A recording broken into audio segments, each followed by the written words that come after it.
Okay, good morning. We're going to start chapter one today.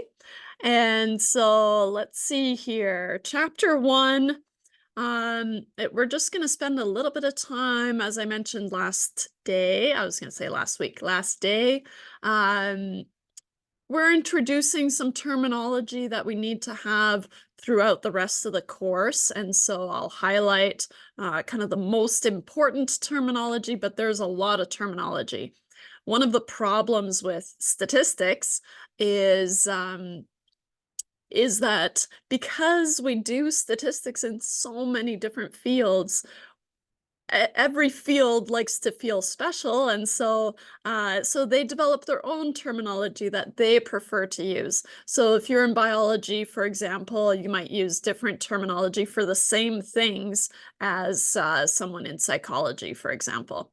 And so chapter one is a little bit overwhelming because I introduce you to all these different terms that mean the same thing, and so that can be confusing. Um, but I'll also highlight the terms that I will be using for the rest of the term, and then it's just your job to recognize that a lot of these words are synonyms. Okay. Let's see what happened there. Uh-oh.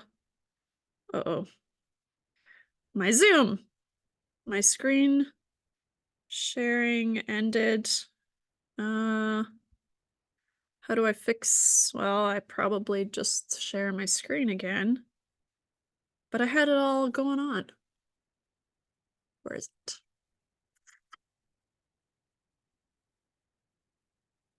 Okay. That's good. I guess that's fine. Okay. I have the slides. I added a couple of things. So chapter one is just called an introduction to data. And we're just introducing data basics. I see everything is lagging here. That's okay. Um, oh, and when my screen share quit, my chat quit as well. But let's just talk about what statistics is. A lot of people head into this course and they don't really know what it is. And so in the broadest sense, statistics is when we're collecting, so that's part of statistics, collecting data, analyzing data, and then of course drawing conclusions from data. Okay. And so in these first few chapters, we're going to talk about, data collection. What are some important things to keep in mind if you're collecting data? And then we move into pretty quickly to analyzing data, and then from analyzing data, drawing conclusions from data. Yeah. And so, of course, data, we need to be able to talk about data. And so just as let's see these blank pages, I know how to fix it. Don't worry. You just hop out and hop back in. It makes no sense, but it works. So just as an example, if we were to conduct a classroom survey or a Zoom survey, I guess, let's just pretend that we asked a few questions and we asked, what's your gender? Now, I will say that we're going to focus on two genders. I recognize that that's not necessarily the case. And so, but for simpler math, we'll focus on two. And so gender, and then are you an introvert or an extrovert? Also kind of contested terms, I guess. And so how many hours of sleep do you get at night on average? What time do you usually go to bed? How many countries have you visited? I'm not sure I could count them easily, but I guess it's doable. And then on a scale of 1 to 5, how much do you dread being here in this class? Ugh, I'm not going to ask you because everyone would be a 0. No dread at all. Um, I'm assuming. Doesn't matter. But if we ask the class, so let's say we've got 18 students here because I'm two of the people. So we've got 18 here in this class, and what would this look like if we collected all this information? So we asked these questions to each individual, then what it would end up looking, well, we'd probably store it in a spreadsheet, right? And so we'd have each student, maybe a student number or a student name in the rows, and then in the columns, we would likely collect the information that we've put together. So we call this a data matrix, right? Or a spreadsheet.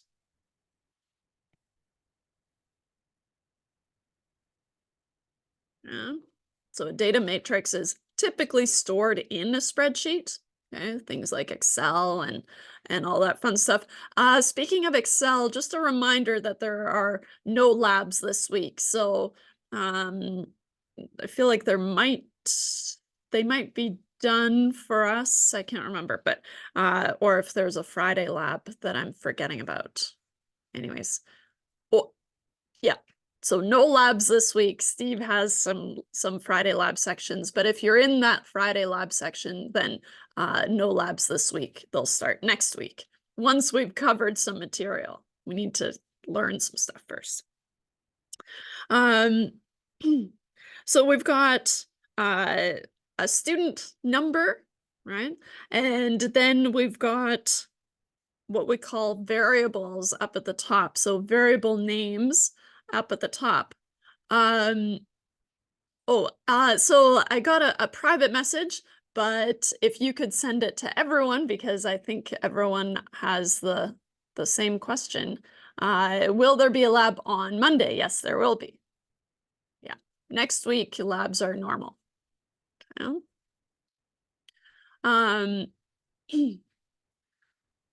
Let's see here. Okay, so we've got our observation numbers. So here we've got observations. Oops, not enough space on here. Observations.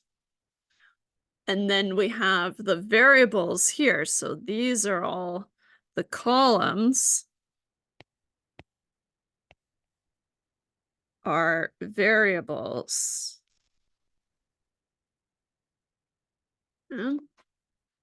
So we call them variables, and we're going to be talking a lot about variables. And I think it's on the next slide. Yeah.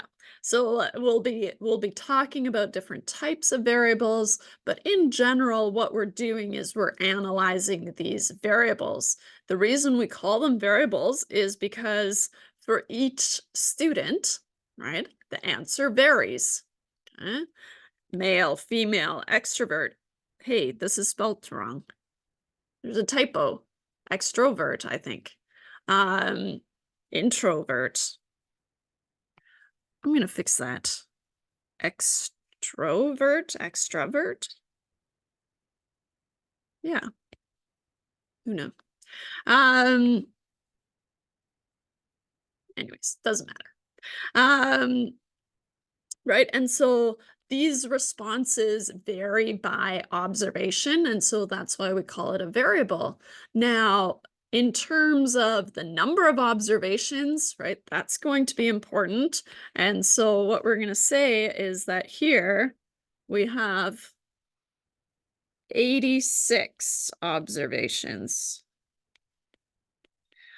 Now, this is going to be our sample size, and I am introducing this quite early, but for just general notation, we use a lowercase n to denote the sample size. So n is the sample size. Therefore, and if you haven't seen this this shorthand before, I think a lot of people have, but it's just 3 dots and it's therefore. Right, especially in math, is therefore a lot, right? Therefore, in our case, n is equal to 86, right? There are 86 students in the class. And so we've got How many variables? Well, we've got the dot dot dot here, so we'll have to go to the variable summary, which was on the previous slide, right? We've got gender, we've got the introvert, the extrovert. Hey, it picked up on my I think it's going to pick up on my thumbs up a lot.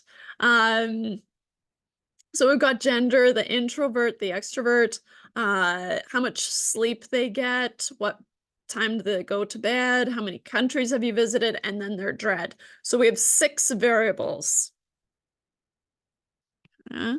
So here we've got 6 variables. Notice that we don't count the observation number, right? That's just for us to be able to quickly look and see how many observations we have and have some sort of identifier for each student, but it's not a variable because we've assigned it. Okay, so notice the observation number is not a variable.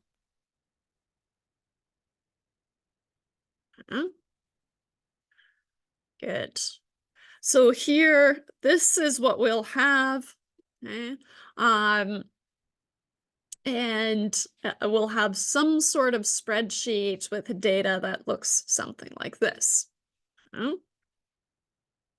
So in terms of the types of variables, and I'm not used to students being able to see this this kind of my pencil case, I guess. So I'll try to not block it. But in terms of the types of variables that we have, right? So we have all different types of variables.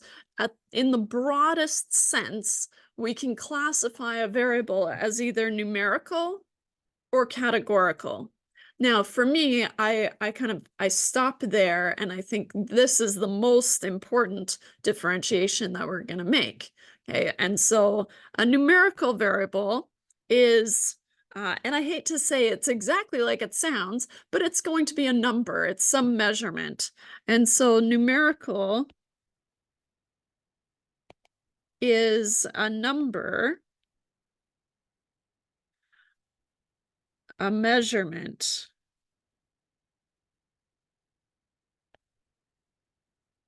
Yeah. Another term that we could use is quantitative.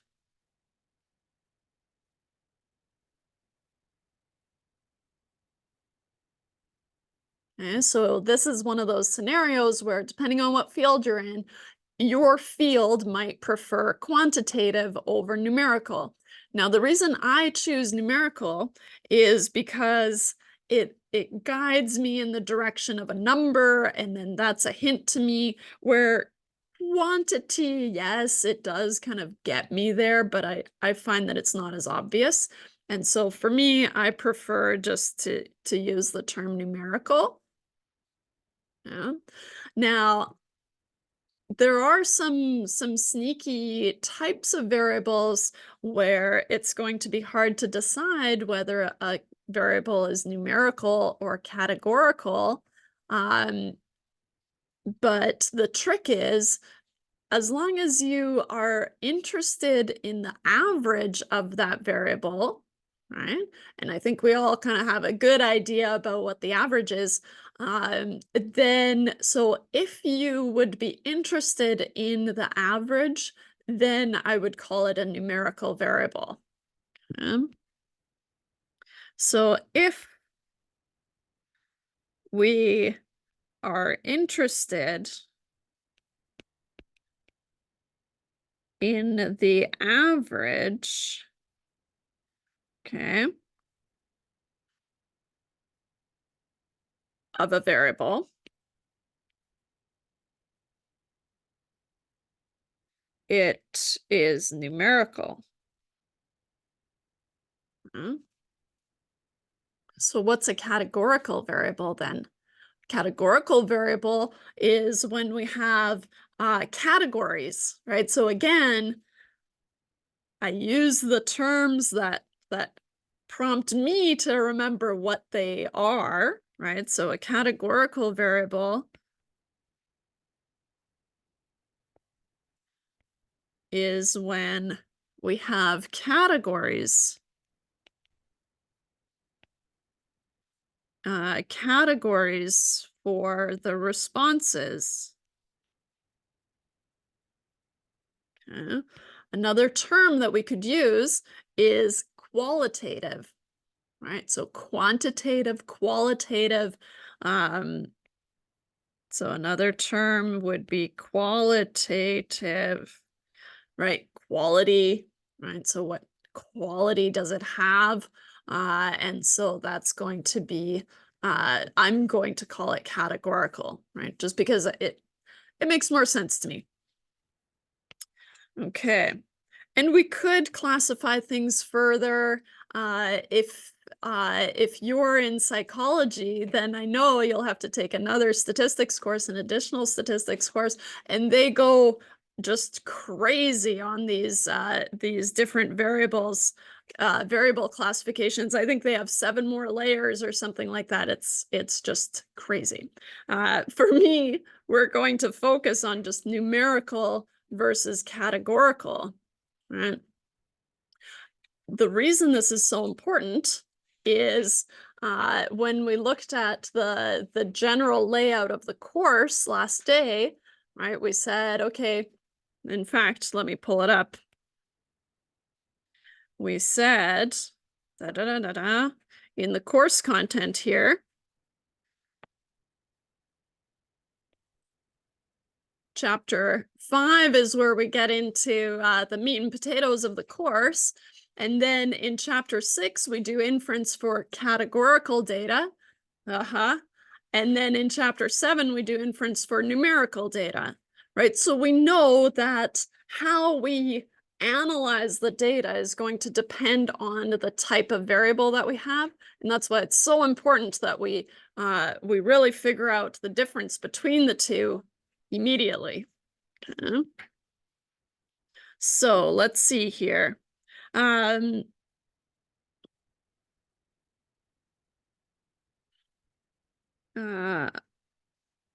how we analyze a variable depends on the type of variable that it is. Depends on the type of variable, right? Whether it's numerical or categorical. Oops.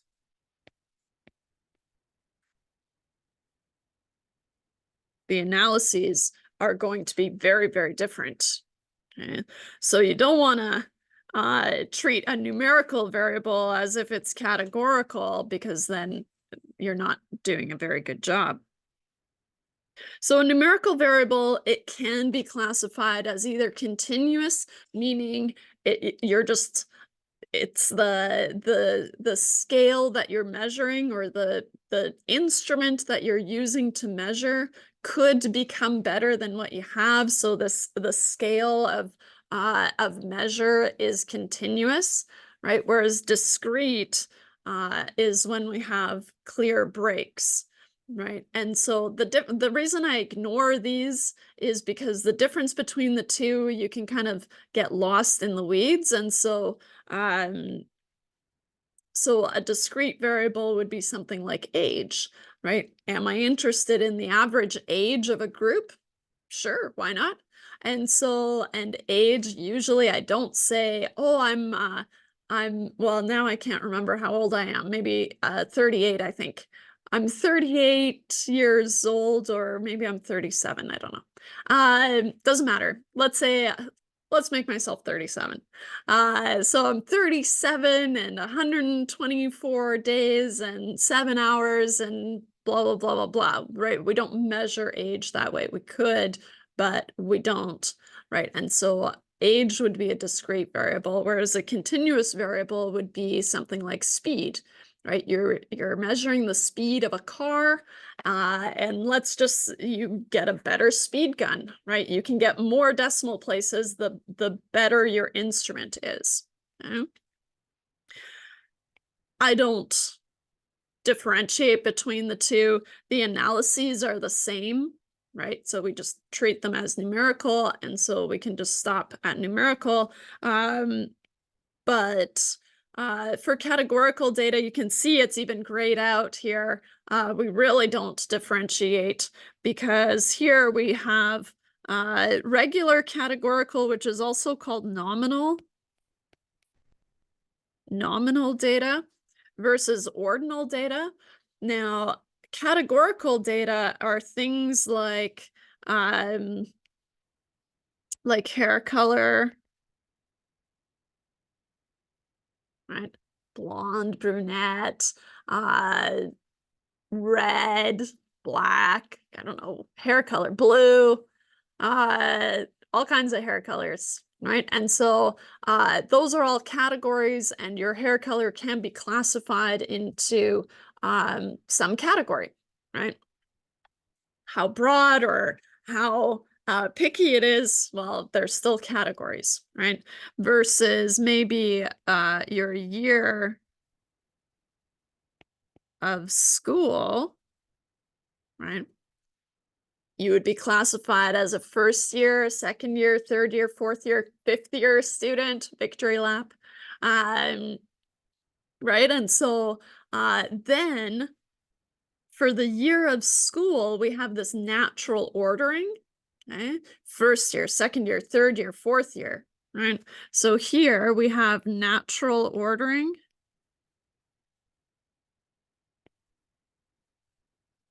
Oops, I'll do this.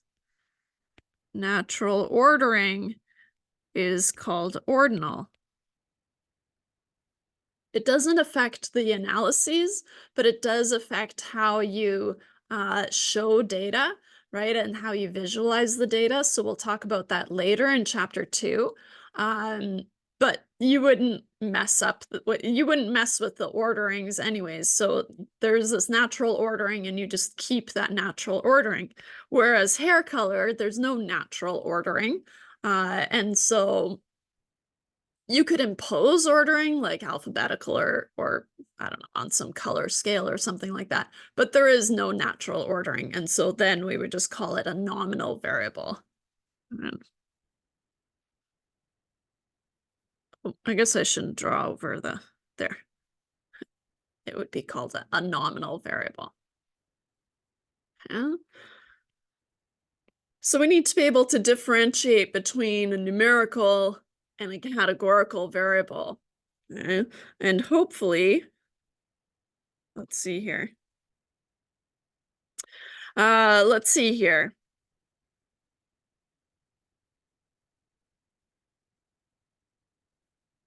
I must have removed it. That's okay.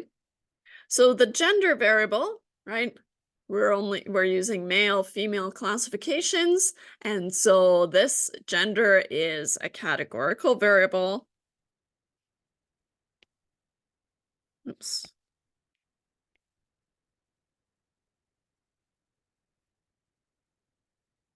What about sleep? I'll do the rest here. Sleep should probably be numerical, right? And just check in with yourself and see, well, does it make sense to talk about the average number of hours of sleep that someone gets? And I would say yes. Okay. And so I would say that sleep is numerical. Oops. Whatever. The bedtime, so the typical time that someone goes to bed. Oh, question? No. I'll just make sure everyone's there. There we go. Okay. If it was a question, then just stop me. So the bedtime, it looks like these are bedtime ranges, right? So 12 to 2, 10 to 12, 12 to 2. Wow, these people are going to bed late.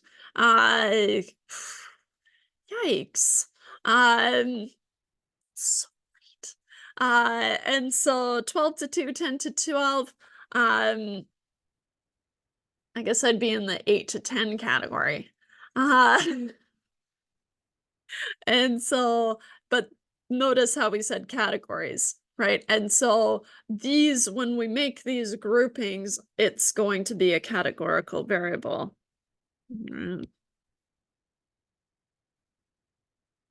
Sometimes we have to look at the data to figure out, um, you know, what type of variable it is.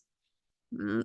So here I'll clarify from looking at the data.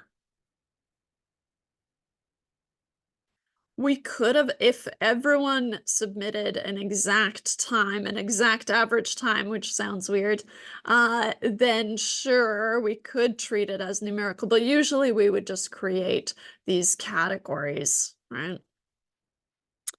So here, we've got the number of countries that someone has visited, 13, 7, 1. We're not going to talk about missing data, right? But one of the things that we want to consider, well, maybe I will talk about missing data, right? Is it missing because they didn't answer the question and maybe they have visited other countries? Or is it missing because it's 0, right? So missing because they didn't answer,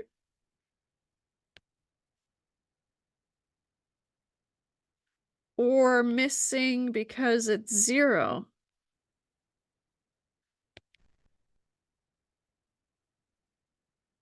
Right? So that's something that we would need to tackle. That's not something we're going to talk about today, or really ever, but it is something to keep in mind, right? How are you going to deal with missing data? Because it absolutely happens, right? And so you want to think about how you would tackle that, right? Do you delete this entire row? Yikes. You lose some information there, right? Or do you just remove this person from the analyses, right? You've got decisions to make. But for now, right, the number of countries, so as soon as you say the number of something, then usually it's numerical. But you want to make sure by checking in and saying, well, it makes sense to talk about the average of this thing, so the average number of countries visited, and so then it is numerical, right?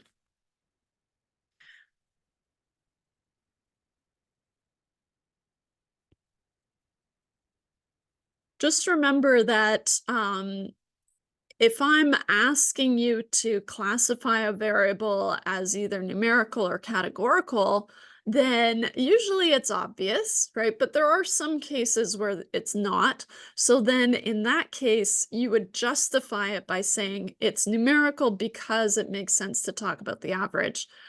Or if you tell me that it does not make sense to talk about the average, whether I agree or disagree, right? If you use that argument, then I can be on board with that, right? If you tell me, nope, it doesn't make sense to talk about the average number of countries visited, I might say, oh, that's weird.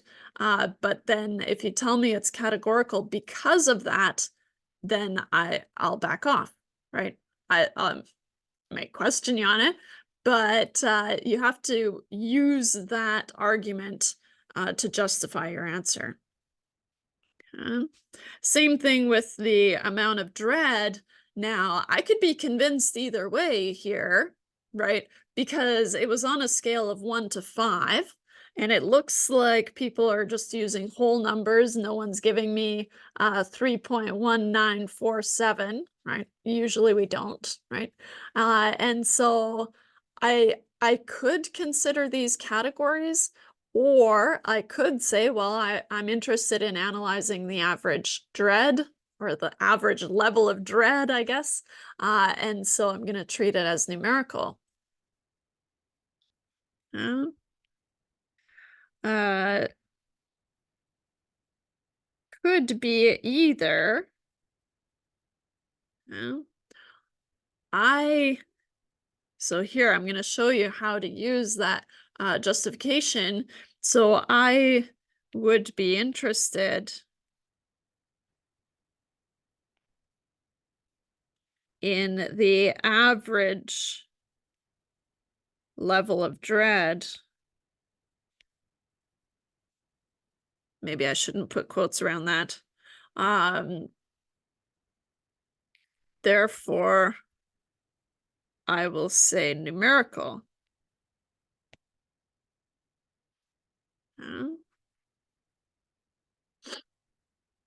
But if you told me that, nope, it's categorical because I don't want to talk about the average, there's only, 5 things, which is not a reason to not talk about the average, but I'm leaning towards treating it as numerical. But if you told me that you don't want to talk about the average, then you could treat it as categorical. Yeah. Good. So we'll be starting with just kind of these tiny data matrices.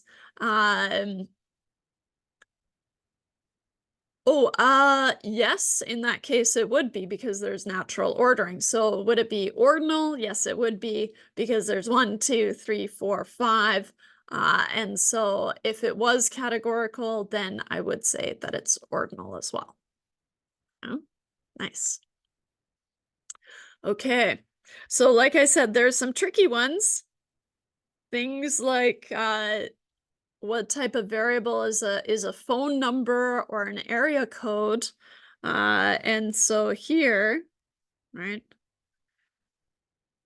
Kelowna, I think that we have more area codes now, but my area code is 250, which is a number, right? But I'm not going to be interested in the average area code. Okay?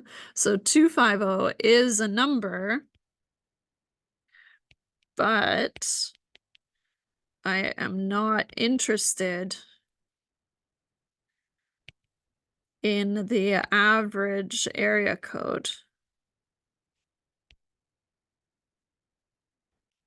Therefore, it's categorical. Which means it's not this one and not this one, but we have 2 choices now, so categorical and categorical ordinal. Now, for this, I would say it's not necessarily ordinal, although it could be, but I'm pretty sure another area code would be 778. You could list these. Yeah, I could be convinced either way. You could list these in numerical order, right? And so let's say 250 778.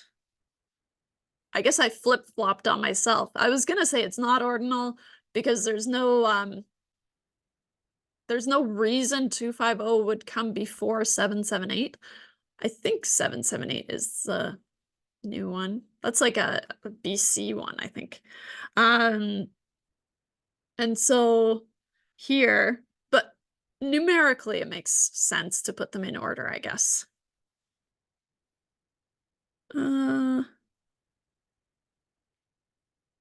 Has natural ordering. So then, for that reason, I'm going to lock in categorical ordinal.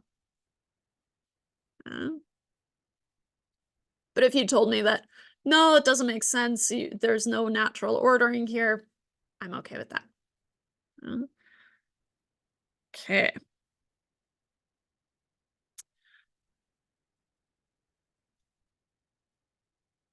What we're going to be working towards is if I have 2 variables, so not just 1 variable, but 2 variables or 2 or more variables, right? Like we saw in that spreadsheet, usually we have a lot more variables than just 1 or 2 things, right? And so then one of the things that we might be interested in is relationships among variables. And if we have 2 numerical variables, uh, among, and I'm gonna say two numerical variables, we can make a scatter plot. So this is what we call a scatter plot.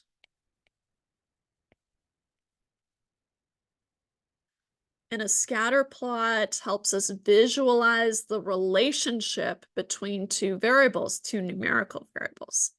Okay?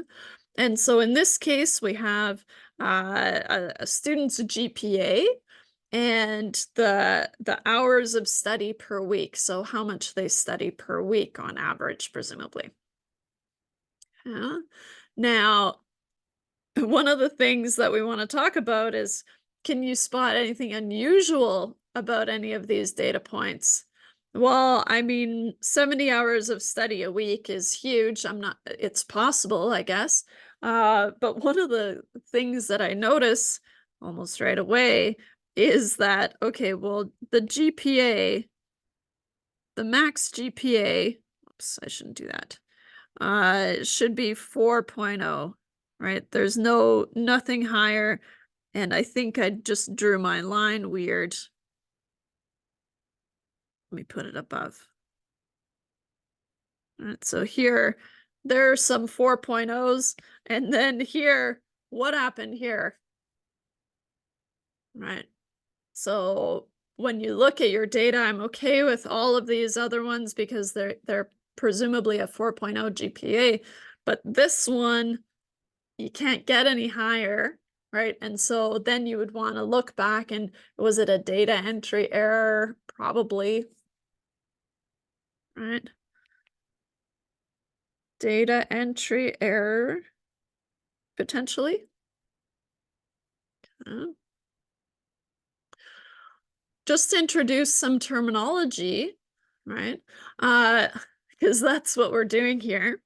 Um, on your y-axis, so this here is your y-axis. If it's been a while since you kind of did graphs or scatter plots, then you've got your y-axis and you've got your x-axis.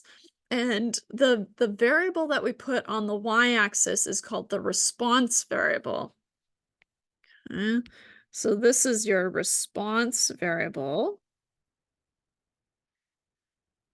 And the reason for that is because it responds to changes in the x variable or the explanatory variable.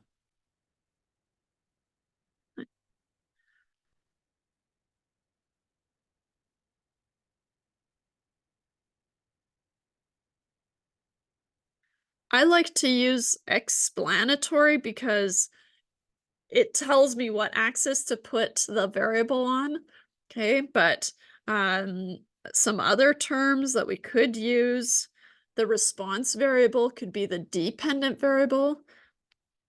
So it's also called the dependent. Oh man.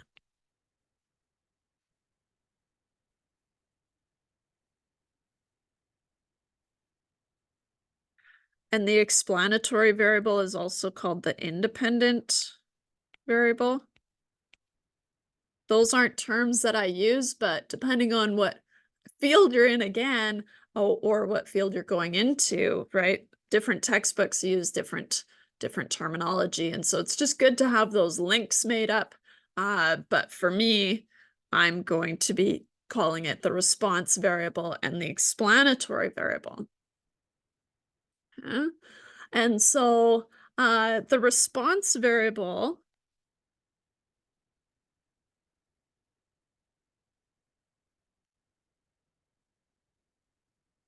is the variable that we're interested in. Is the variable we are interested in. And the explanatory variable, right, is there to help explain changes in the response variable. The explanatory variable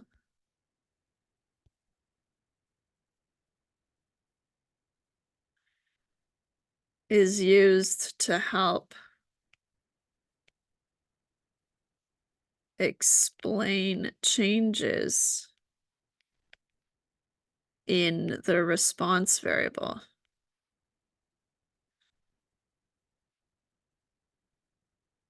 Hmm? It.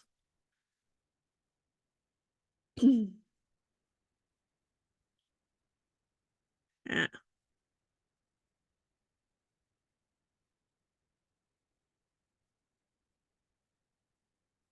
This data set is talking about the head and the skull lengths of possums, which is kind of a cute example. So we've got this scatter plot, and we've got the skull width, so like this, I guess, versus the head length, probably like this, I think, because the possum looks like this. Who knows?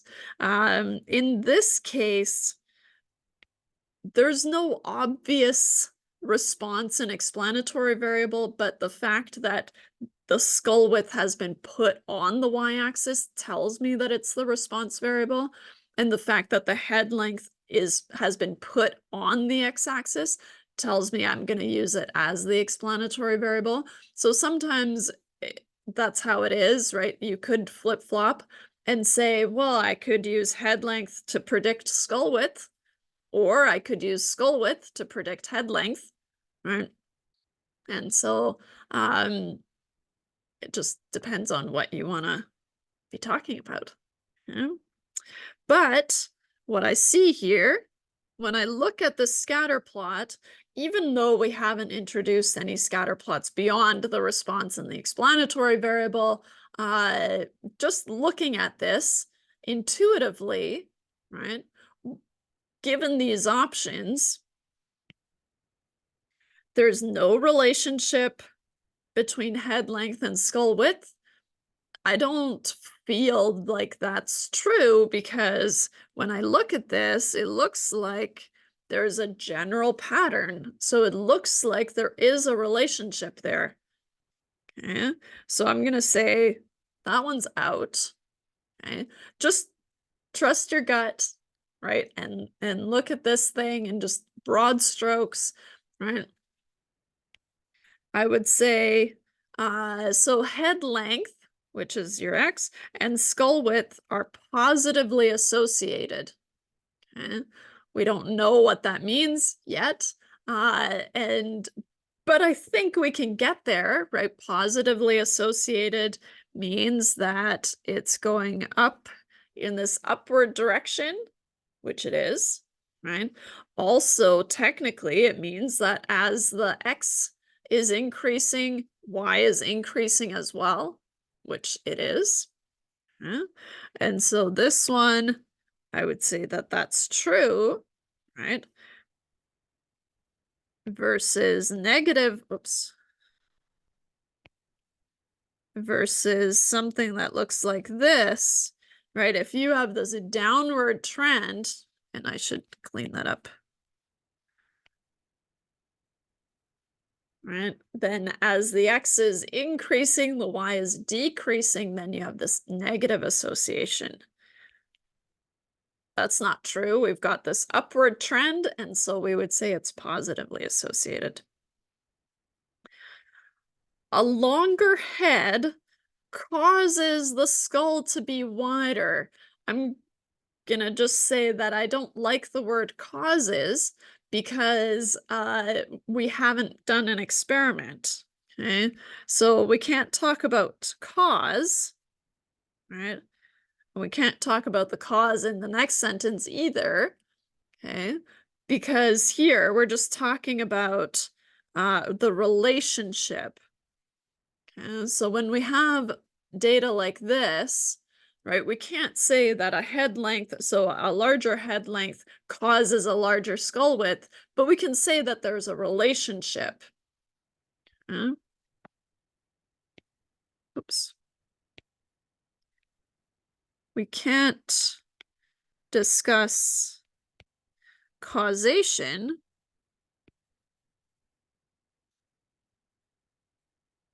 but we can say there's a relationship, right? Or an association. But we can say there is a relationship or an association. So for that reason, cross those both out, leaving me with B. Hmm.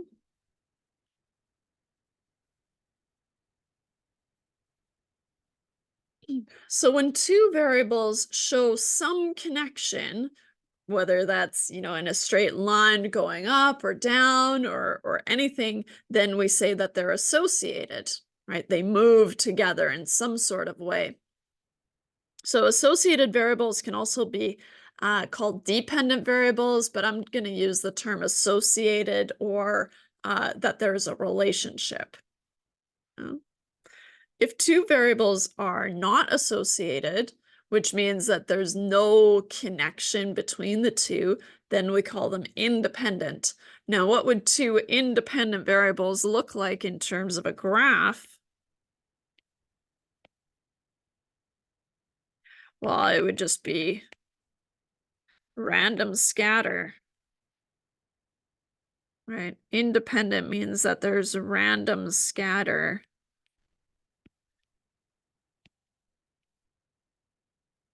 in the graph.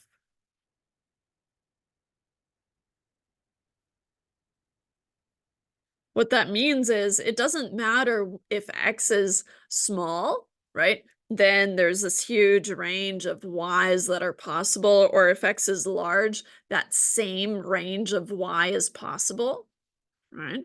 And so if you've got this kind of random scatter, just cloud, then there's no obvious line of best fit, right? The line of best fit would go, or just kind of imagine your line of best fit like we did here, right? We said, got this general direction here.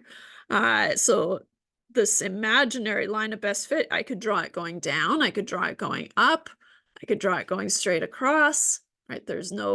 Um, there's no relationship. Mm.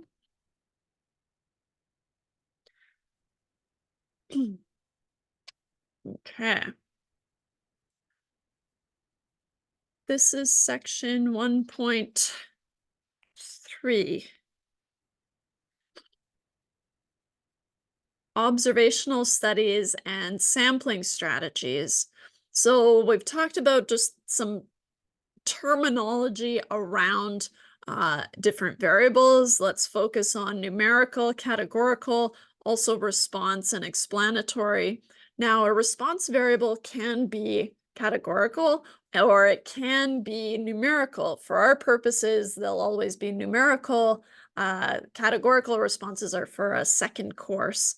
Um, but our explanatory variable can be either numerical or categorical. Okay. I'll say that again better when it comes back up. Okay. So observational studies and sampling strategies. Okay. So how do we collect data? We have this general idea of, okay, statistics is going to be where we take a sample from a population. So we've got some population of interest, and then we take a sample from that population to learn about the general population, right? We use information from the sample to learn about the general population. So, a potential research question would be, can people become better, more efficient runners on their own merely by running? Okay. And so I've got the next slide, I think. Right. Our population of interest is the first step in trying to figure out, well, who should I be studying, right? Who should I be sampling from? And so, in this case, can people, which implies I'm interested in any person, right?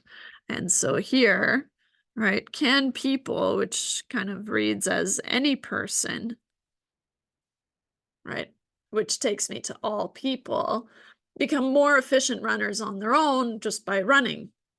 Mm.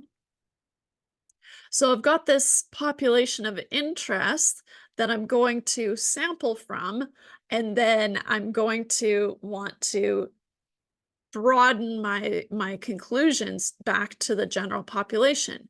Now, of course, our sample has to be representative of the population of interest. So our sample should be representative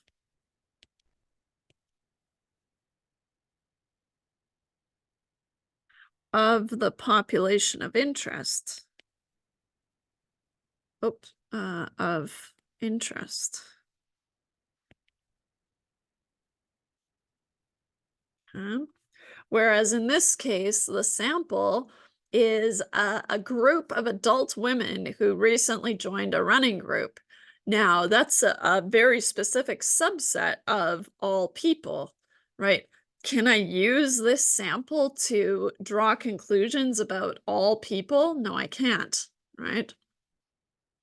So then the population that we can generalize to is adult women, right? At the very best. Okay. Um, if we draw, if we randomly sample our data. Okay. And so here, this randomly sampled, random sampling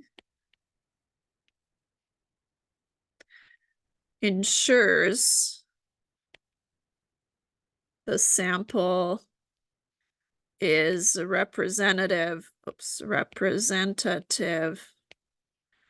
of the population. It's going to go across the next slide, but that's okay. Of the population. We'll talk more about that, but in general, right, here we can generalize these results to, at the very best, adult women, but it's also a group of adult women who recently joined a running group, which is another subset. But if we're randomly sampling from adult women who have recently joined a running group, then maybe we can generalize to adult women, but kind of a stretch even as is. Okay.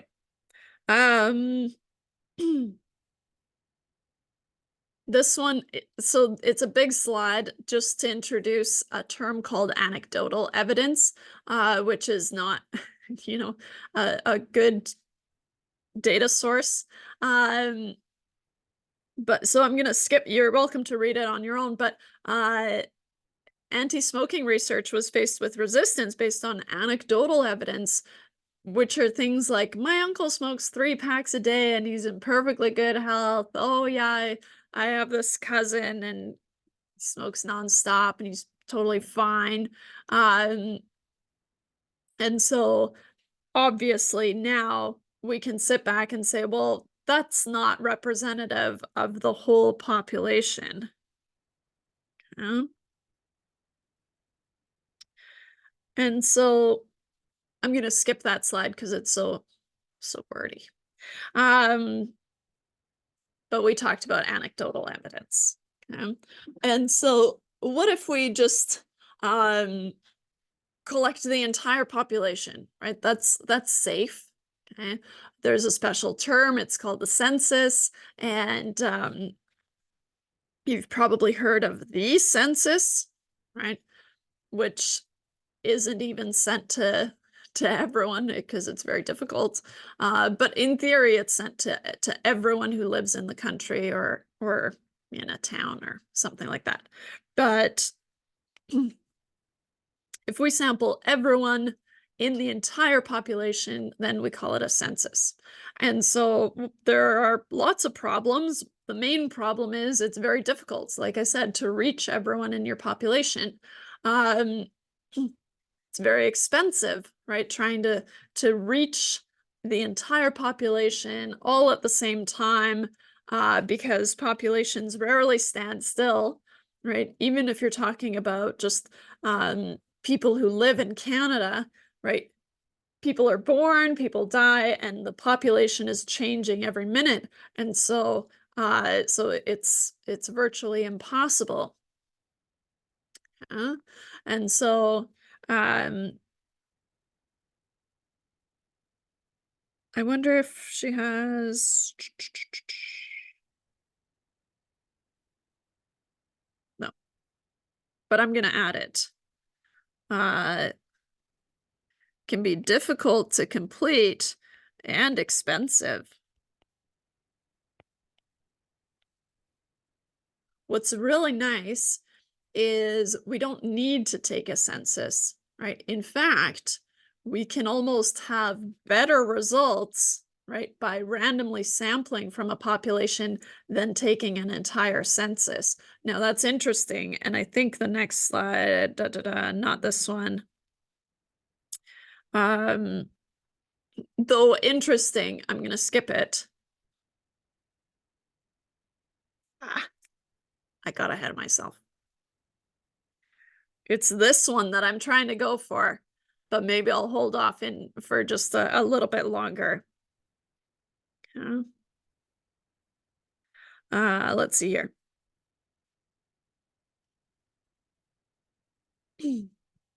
So if we think about sampling, right? So sampling, we do sampling all the time. You're cooking something and you take a little taste, and what are you assuming? You're assuming that that taste that you take is representative of the entire dish, right? And um so then what are you doing? You taste it, you say, "Oh, it needs more salt." Then you add more salt to the entire population because you assume that you can generalize to the entire pot of soup or whatever it is, right? And so, um, right, in order for the sample to be valid, it has to be representative of the entire population. uh, So, how we deal with this, right? And I've already mentioned it, but it's so important, I'm going to mention it again. And so, what we do instead of maybe stirring the soup or whatever, right? Then, so stirring the soup, make sure it's all uniform, right? Then, in terms of sampling from a population, what we do is we randomly sample, right? Randomly sample from the population.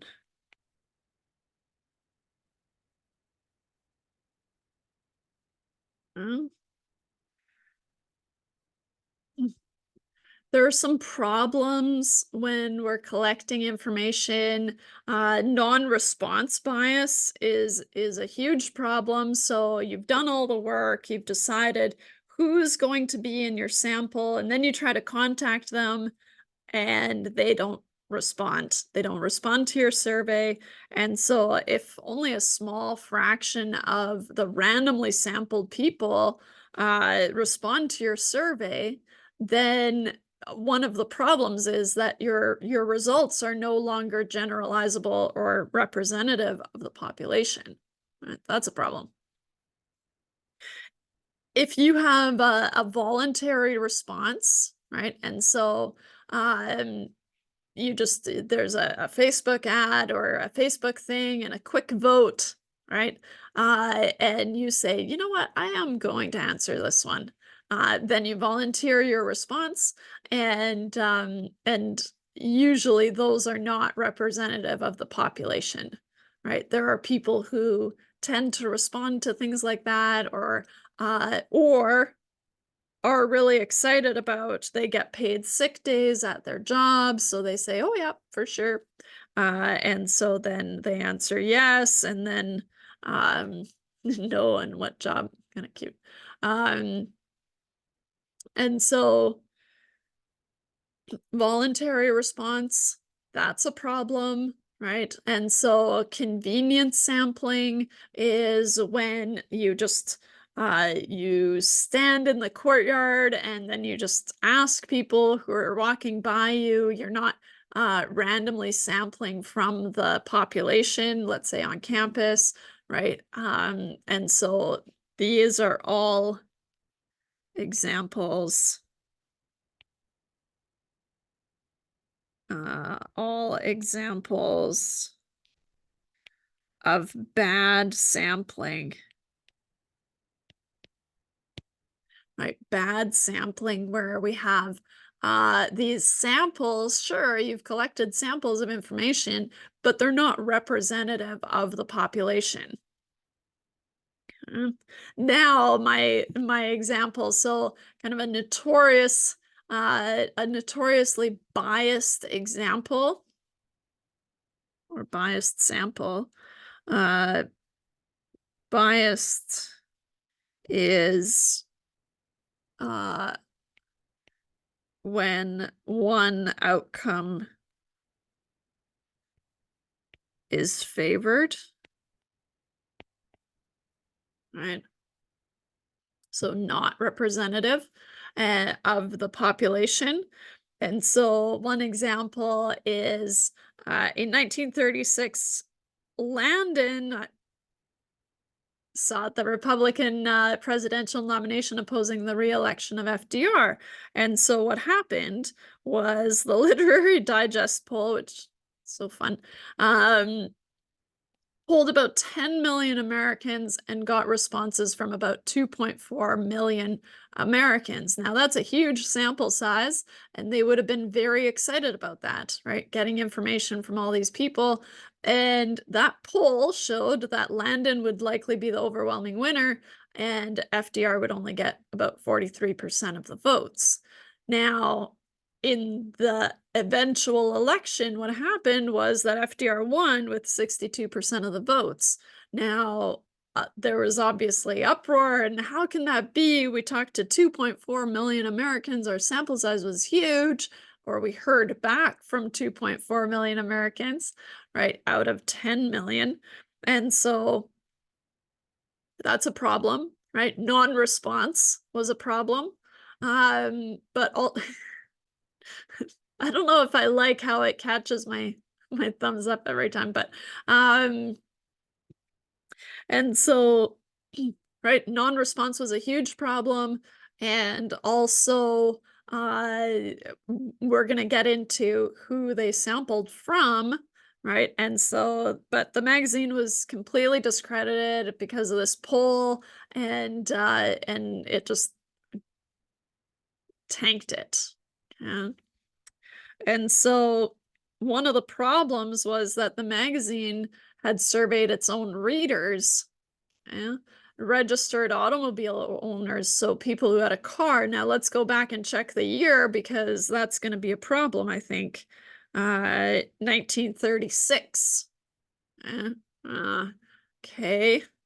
So people who have money to spend on a magazine subscription and car owners in 1936 and registered phone users again in 1936. So this is, of course, a very unique subgroup or subset of the population. Okay? And so these groups had incomes well above the national average, right? And so this 1936, it's crazy. And just if they have high incomes, traditionally they vote Republican, and which is not necessarily the case of just a typical voter. And so here the takeaway is that the sample was not representative of the American population at the time, right? Even though they had a huge sample. And they had a huge sample, 2.4 million, right? And so despite a very large sample.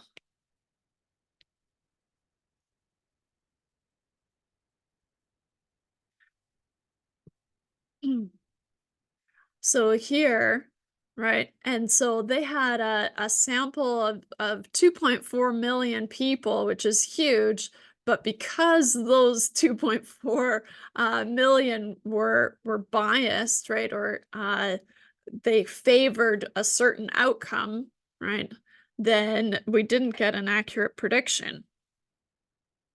And so to avoid bias, to avoid a biased sample, we must randomly select data. Oh.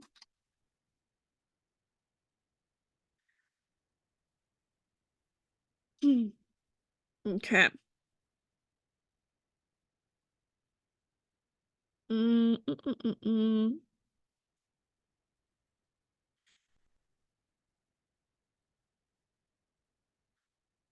Let me see. Okay, so there is an example, and I encourage you to go through it and see what you think. And I'll hold off before I post the notes, though. I'll put the solution, but I want you to think about it. But in the interest of time, I'm going to skip ahead to observational studies. So a study is either observational, so observational versus an experiment. I think intuitively we're all familiar with experiments. Experiments are when we control every aspect of the environment, and then we see how things react, right? And so it can be in a lab situation or lots of things, but an observational study is where we sit back and we just observe information. And so here we're going to observe information.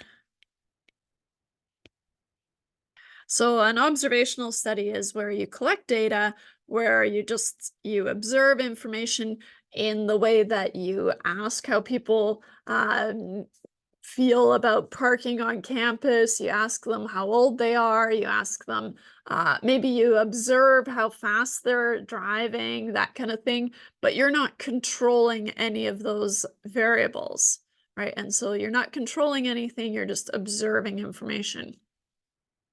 Okay. And so an observational study can establish an association between an explanatory and a response variable. Now, one of the key things here, right, is that it does not allow you to say that there's causation. Okay, so here, not causation. Yeah. The only way that we can establish causation is through an experiment, a completely controlled experiment. But I'm going to hold off on writing that until the next section on experiments. Okay. And so an observational study, the best that we can do is we can establish an association between two things. Now we can talk about prospective studies where we have this kind of forward-looking data collection. Okay, and so so as events unfold, that would be a prospective study, whereas a retrospective study is looking backwards, and so after events have taken place, but how you analyze that information is the same relatively. And so so I'm not going to differentiate between the two, but it's just important to know that you could be looking backwards or you could be looking backwards or forwards. I think I messed that up. So all of our analyses are going to assume that we have randomly selected data. Okay. And so we will always require randomly selected data. And I know it feels like I keep saying that, and it's so important, and I am just saying it over and over and over again. Okay? And so we have to assume that we have a randomly selected sample, right? And so, because otherwise we've seen problems with these unreliable results, right? And so are not reliable. There are a lot of different sampling techniques, and it's its own field, and so there's way more, but we're just going to touch on some of the key players. Okay? And so some commonly used random sampling techniques are simple random sampling, which we often abbreviate SRS. Simple random sampling.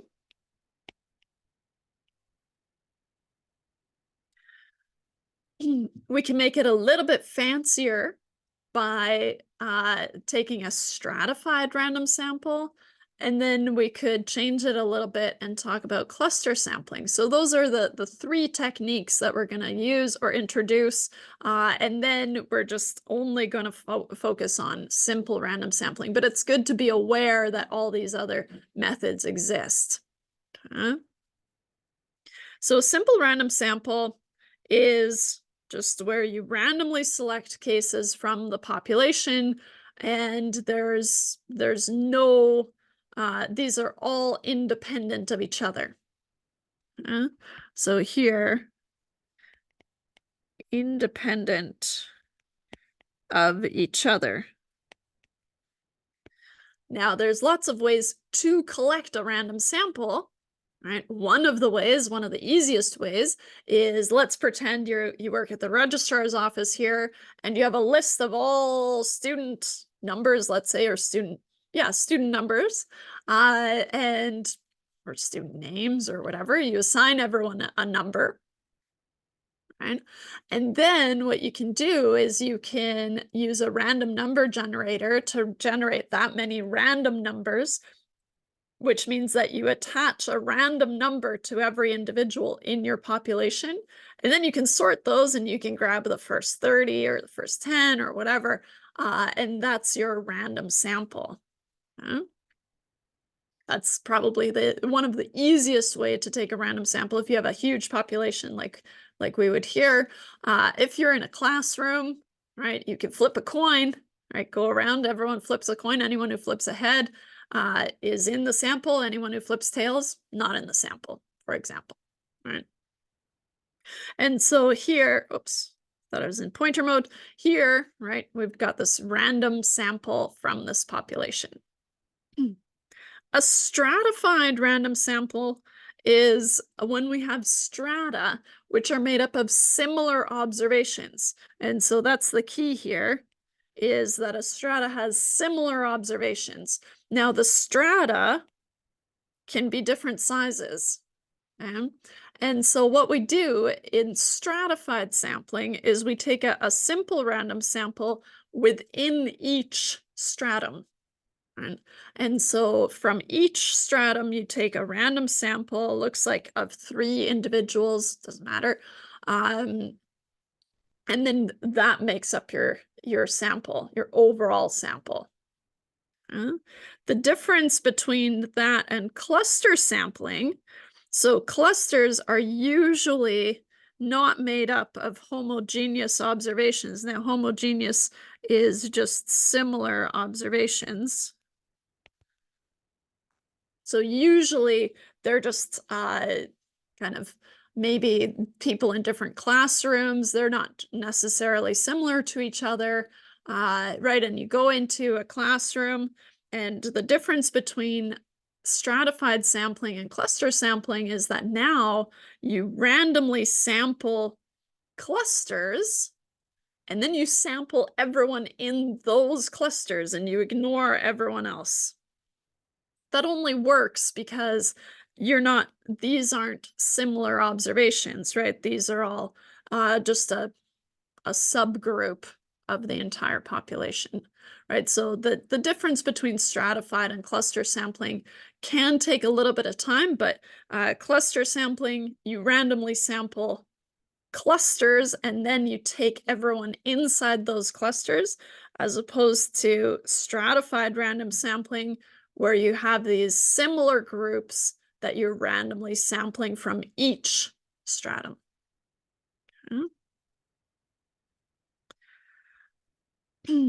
So again, I want you to try this problem, and I'll highlight the answer before I post the notes, but I just want to use my last moment to talk about experiments, which is section 1.4. And we're not going to talk about experiments, but the only thing that I want to talk about, because it's such a big field, but the only thing I want to mention is that the only way that we can establish causation is through a completely controlled experiment. The only way to establish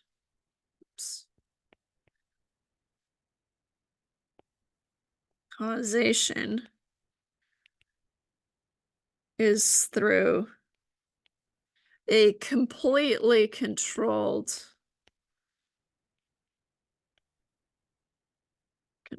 experiment.